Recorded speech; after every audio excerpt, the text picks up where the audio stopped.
Canada declares war. Learning goal: learn why Canada declared war on Germany in 1939. Early events of World War II.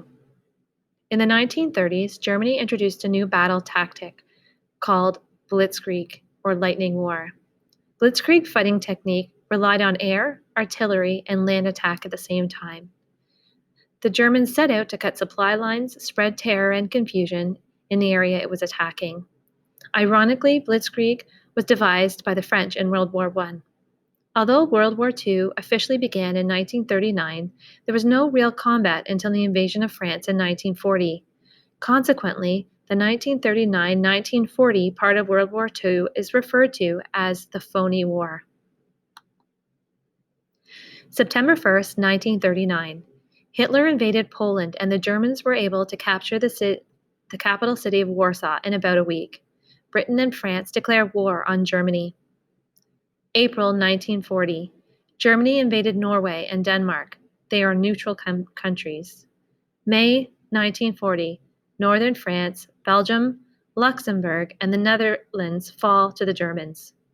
June 1940.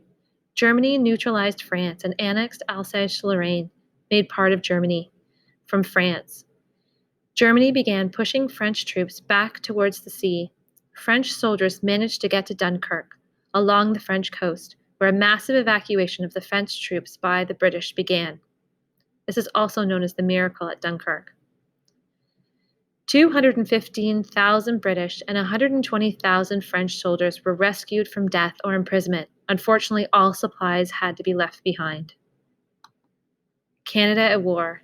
On Monday, September 11th, Canadians were given the news that Canada was going to war. Canadians were stunned that Britain and France were once again at war with Germany.